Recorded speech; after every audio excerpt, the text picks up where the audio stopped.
today we are having our International Mother Language Day, where we celebrate our students' languages in the school.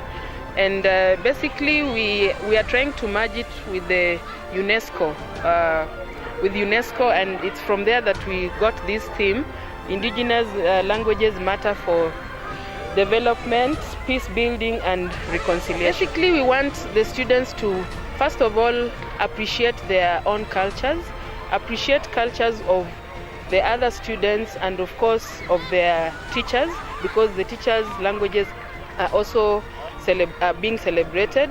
And more important for us is that by the fact that they are able to celebrate, to appreciate their culture and other people's culture, then from that then it's easier to talk about peace, because we can't be talking about peace when first of all we are not able to appreciate each other in terms of culture. Different houses, it's like an inter-school house competition with different languages from different houses.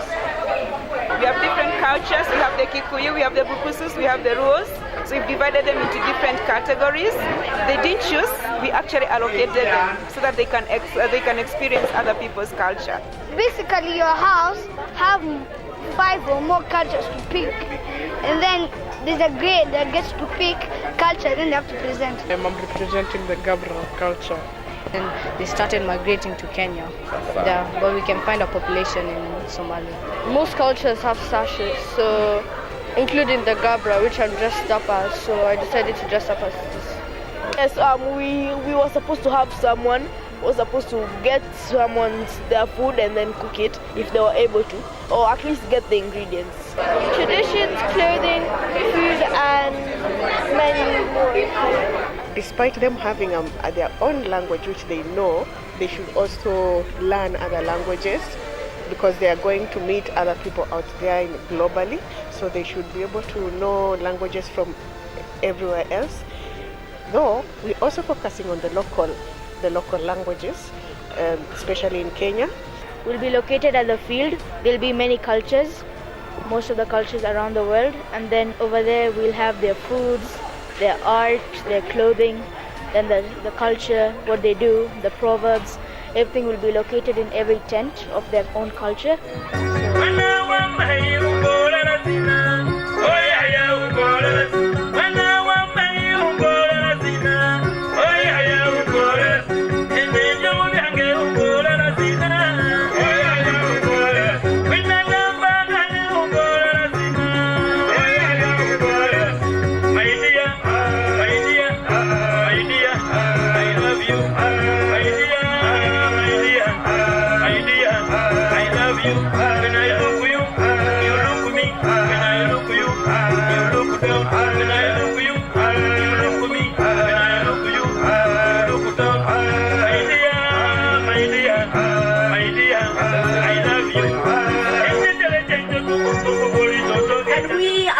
To know the winners of this Mother Language Day at the end of the day. So guys, are you ready?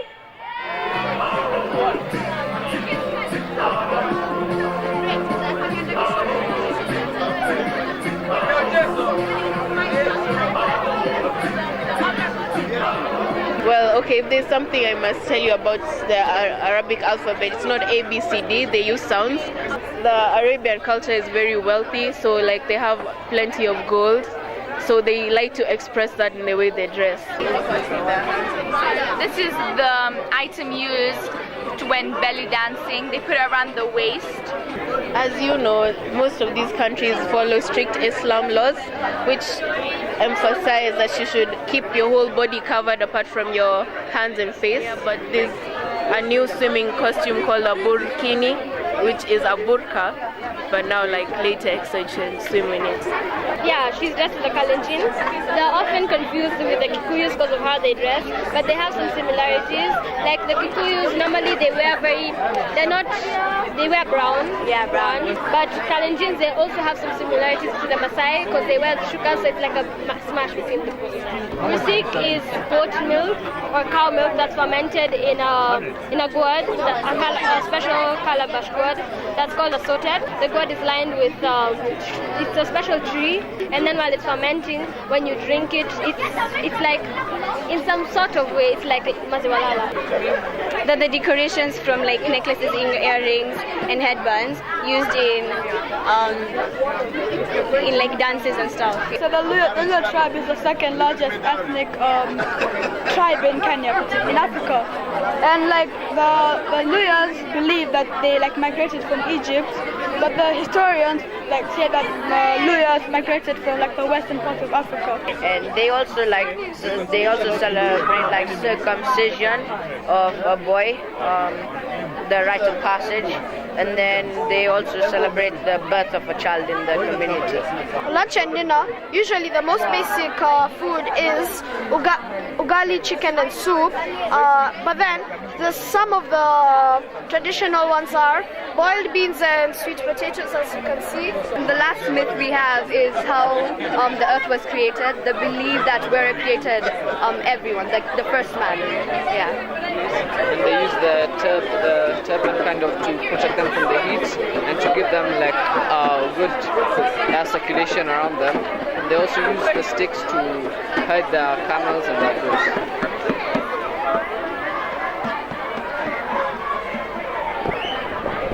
These are drums, they're called bulu, part of the Luo culture. But I think the most obvious occasions would probably like be weddings or births or like, what are they called? Ceremonies when kids go from childhood into adulthood. Okay, the way they dress is like they have like a long dress that sits like on the ground and has a triangular, a pointed triangular pad on the shoulders. This is groundnut sauce. They eat it with tomato, onions, milk, and this is Katoko. Daudi da ebudo obude obuda ebudo butus, which means David go back to Budo. The time to go to Budo is now. Akwala akawa kawa, akawa kawa kawa, which means where from is the girl who gave Kawa coffee that was bitter. And then the last one we have Omusomesa abuzo abana ebibuzo ebibuzabuza nebibabuzabuza, which means the teachers ask the students confusing questions and they confuse them. This is a painting from the Maasai culture. It represents different Maasais and the culture they have in their villages.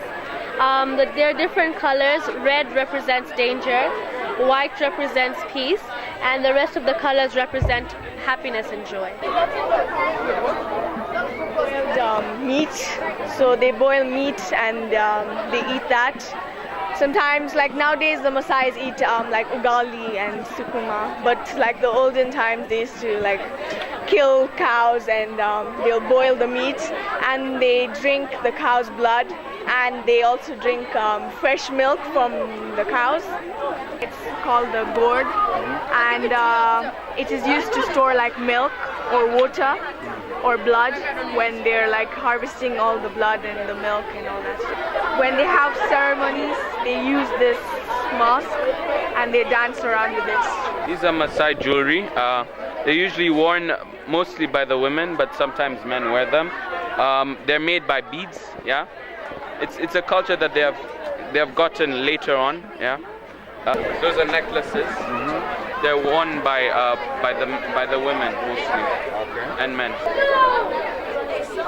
A group of people that live in southeastern Kenya, around Tana River and the coastal areas. They drink cow's milk and herd cows and grow lots of crops. Bananas, maize. There's a lot of tension as the Pokomo people plant and there are other tribes that come into to want to feed their cattle with water. So as the Pokomo have already taken that land to plant, the animals tend to cross that land, and then there's tension caused between the two tribes. Some music the Pokomo people like to sing and dance to would be Kingera, which is a form of music which a pregnant woman sings after she's given birth. The food that the Pokomo and Mijikenda sometimes have, mainly, they have this rice called wali. They also use squash and pumpkin. Sina ubaya na mtu acheni roho za kutu. Oh, which means I don't have any bad blood with anyone and don't have a bad heart. So it means that people should be nicer to each other and treat each other as family. And one more from the Digo tribe in Mijikenda, Mayo wa Myao nawe Myaho, which means your friend's mother is your mother too. It was used to respect women in the tribe because they would treat everyone like they're their children and they were so caring to everyone. Thank you. Na ukiangalia katiba yetu ya Kenya kuna kipengele ambacho tuambia umuhimu wa kutunza lugha zetu asili. Ni muhimu sana kwetu kama wa Kenya. Ndio tuwaweza fikiria international, tujiita international, but tusisahau sisi asili zetu kwa sababu mwachamila ni mtumwa na tutaki tuwe watumwa. Punjabi is mainly spoken by the Sikh people who originate from India and they spread across the world in places like Canada, United Kingdom and in East Africa. It's more of a language, so as you can see, like on one of the posters, it's one of the most spoken languages between the Asian community and people in India and Pakistan. This is one of the most famous clothing. It's called a Punjabi suit. They usually wear this to pray, when they pray or when they go for functions. The men usually wear something like this, top of what they wear. They wear this and then they wear some baggy pants. It's called Gurmukhi which is, and this means hello. This is how are you, this is bye, and this means friend. So these are actually written in English words but in Punjabi letters. It's very worldwide used, the Punjabi music rather, yes.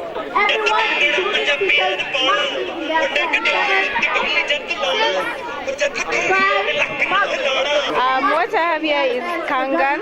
Kangan is actually very popular. Some studies and Akamba oral literature trace the group's roots to the area around Mount Kilimanjaro. In the late 17th century, the Akamba migrated to eastern Kenya. Now they live mainly in Machakos, Kitui and Makueni in eastern Kenya. So Kikamba, it's a Bantu language, one of hundreds of Bantu languages, and it was originated in what is now Cameroon. These are clothing of Kambas. Normally Kambas wear bright colors to express how they feel, and most of their accessories are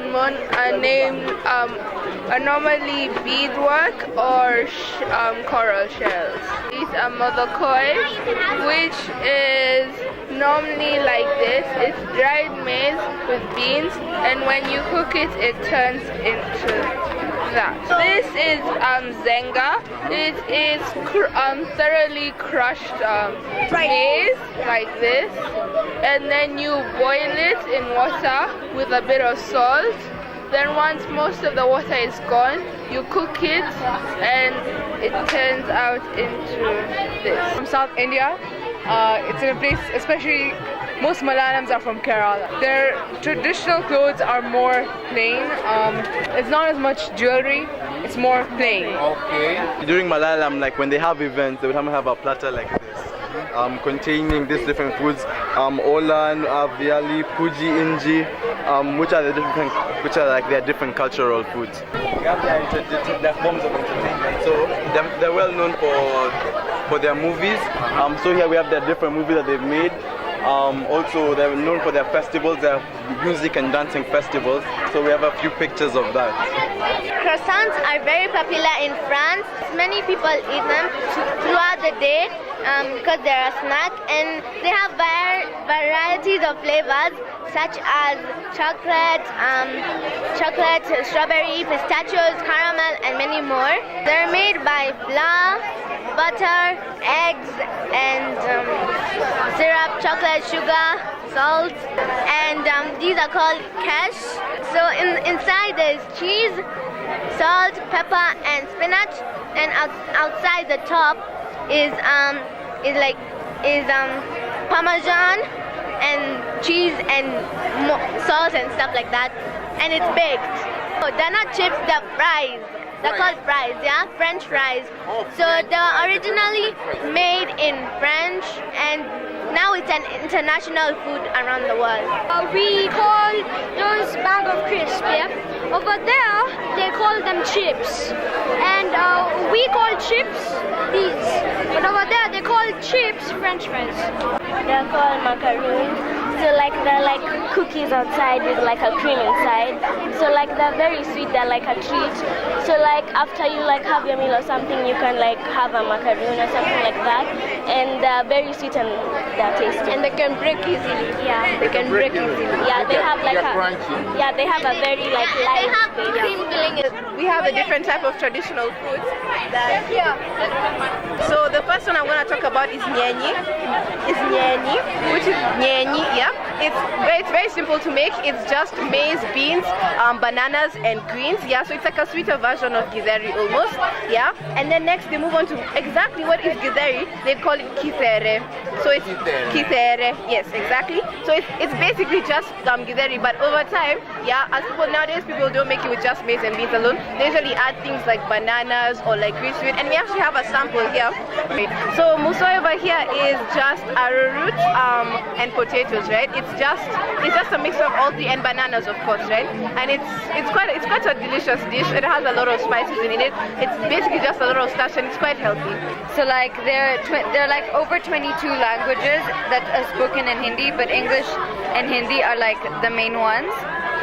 And Hindi was like discovered like before 500 CE, so it's been there for like a really long time.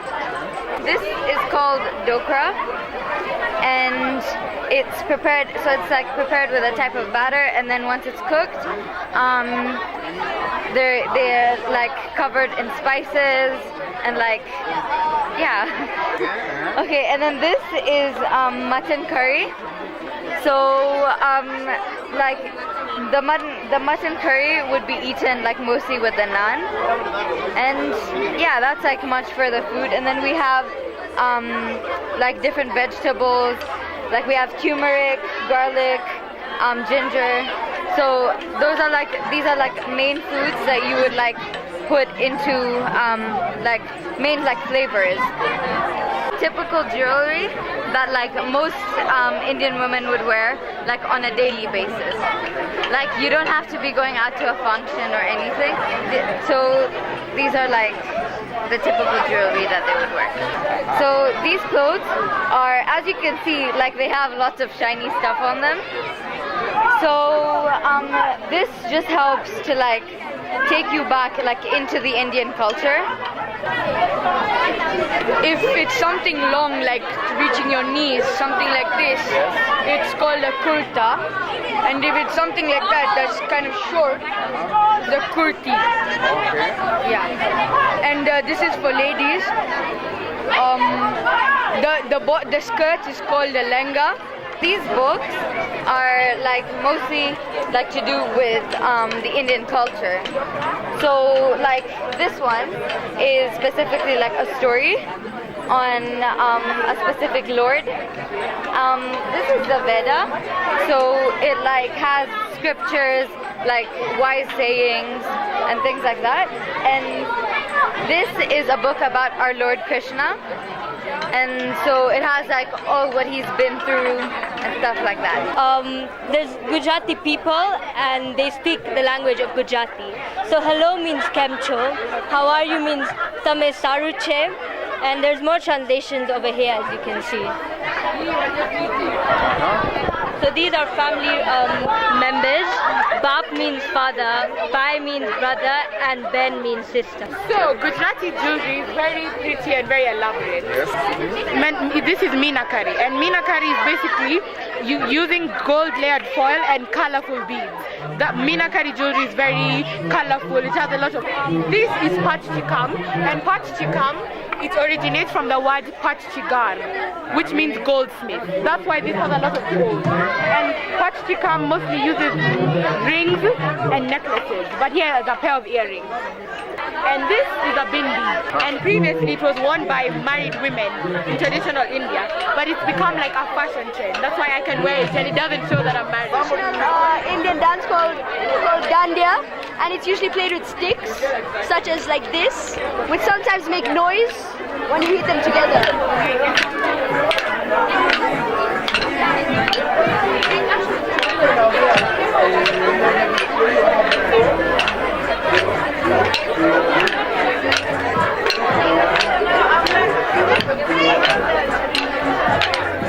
Somalian language. Okay. So 70% of the language they speak is Arabic, partially is Somali plus any other languages. So mostly the people found in their countries are Arab, so they basically use Arabic. So they have basically combined Arabic plus Somali to make this stuff. For example, Sojua means welcome, Assalamu alaikum means hi, Livaru means how are you. So they have mixed two languages to make one more language. Malawa, yeah. So these are Somali. It's called Malawa. They're Somali pancakes. So these are made similar to regular pancakes, although you use different spices, and the way you cook it is different. So when you eat this, you have it with a side dish of maybe sweet and sour sauce or sour sauce. Yeah.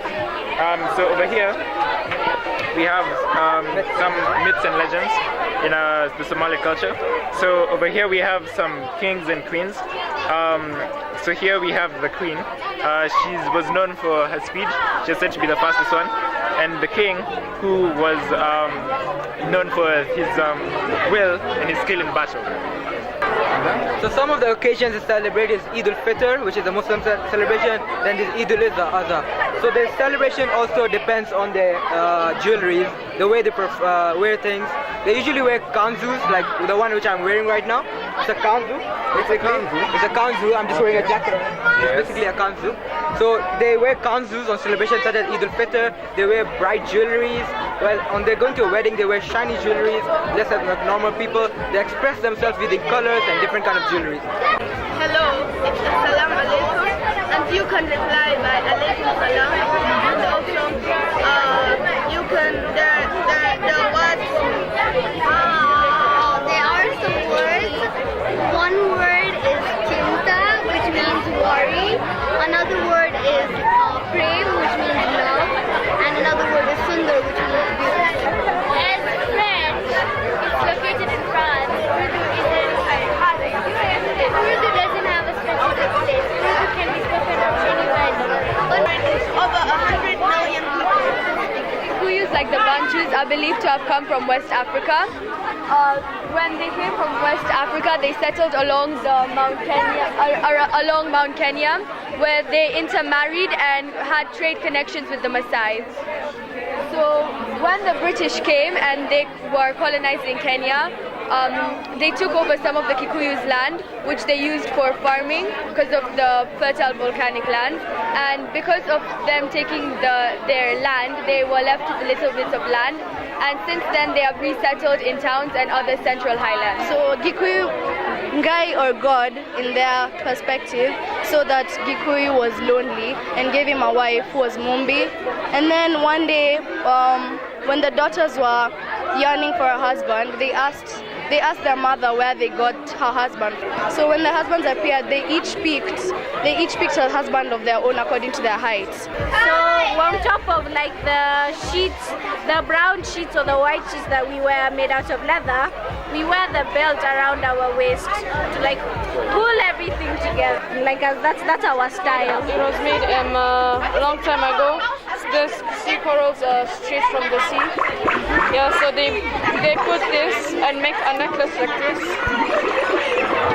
And then they also can make a t-shirt like this. We have another thing for the women, which we call kiondo. Kiondo is a basket that they carry right on their hairline, like this when we travel. We're known to be travelers. This is more Maasai, but the Maasai and Kikuyu are known to work together, and so like once they like intermarry and stuff like that, the bride can be given stuff like this. This is called hangi. It's still the same way, it's still a hangi. Right here we have gederi. Then here we have the more urban mokimo, and here we have the more traditional mokimo.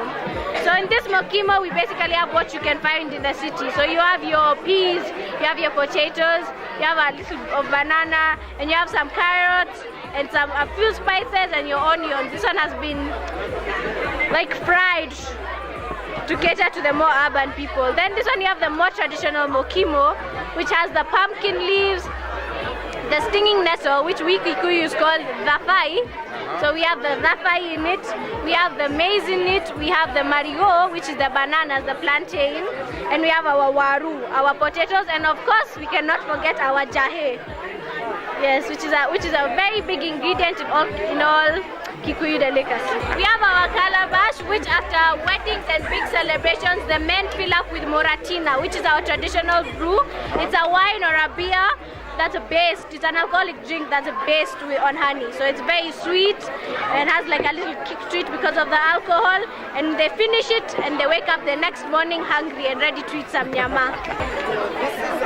Drunk by women in weddings. Usually they fill it with white porridge that's fermented. Okay. And then they'll drink this. The white porridge signifies that now the lady has gotten married and she's become a woman.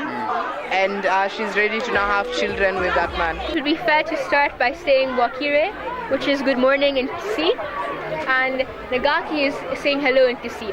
So over here, there's a proverb that says Nyasinere Namato, which translates to walls have ears, in the sense that you shouldn't bad talk one another because walls have ears and people will find out what you're saying. Binto, Bangi Ora, Nasaga, Biwanga. Okay, so this talks about if you're going to do something, you should, for good results, you should do it slowly and you should do it carefully. This is one of their instruments. Well, if it translates to English, it's a thumb piano, and as you can see, the detail and the delicacy is very careful and well done in this. So like the sound it projects is almost of like a very high-tech instrument, and everything is done very precisely. These are cultural earrings that they normally wear. It's a cultural dress, but like as you can see, the top part is very westernized. The colors is a lot of sea colors. So like as you can see, like green and brown is for like the land and the nature. The yellow and red is kind of like the sun and the fire. Yeah. So they really like to combine what they live in, what they see, into what they wear, which is what makes them so different from other cultures. They care about it a lot is their celebrations and their unity. And when they focus on the celebrations, any small thing they do it as a very big thing. So it can be like a small giving birth of a child, and that's what they make sure brings their unity. What we're looking at is we are trying to educate our young ones. We're trying to educate the students through the costumes they'll wear, through the food they eat, what language they need to acquire. Leo tunajaribu kuelimisha watoto wetu wadogo waweze kujua na kuelewa umuhimu wa lugha ya mama, na hii pia itasaidia kutangamana kwao na wajue jamii. Malo malo jaluo malo. Sumuziti malo jaluo number one. Malo malo jaluo malo. Sumuziti malo jaluo number one. Ikodini. Malo malo jaluo malo. Sumuziti malo jaluo number one. Ewe. Malo malo jaluo malo. Sumuziti malo jaluo number one. Ikodini. Malo malo jaluo malo.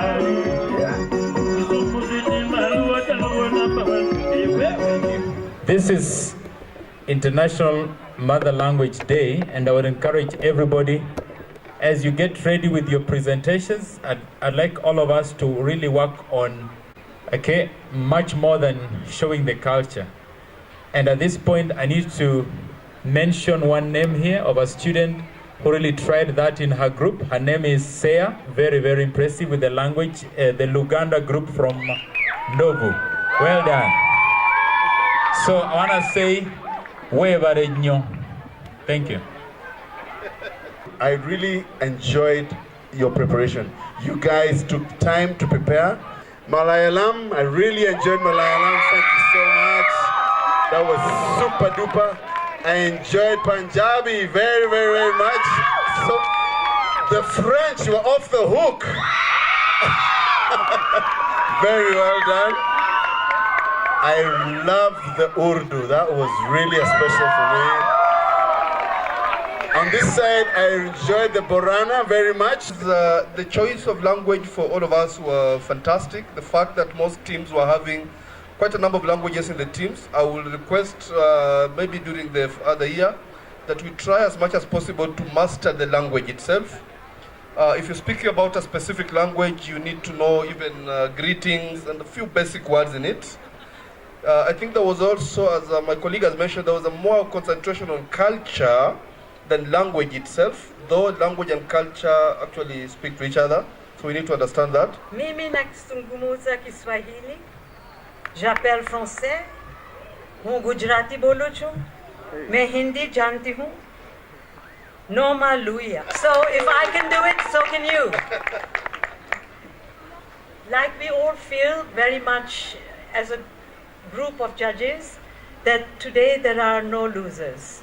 I truly appreciated the Gujarati group over there because your Gujarati was very good, and I know that some of you are Gujarati speaking, and you also did the Ras Garba. I would also like to appreciate that from every single student that I talked to, I could see your learning curve. All right, guys.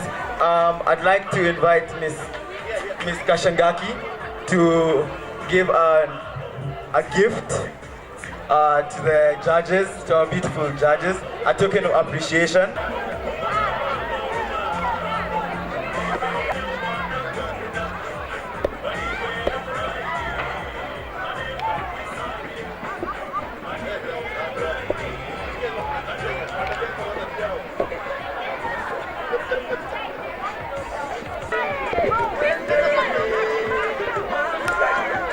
Could members of Double come and take a photo with the judges?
Wanafunzi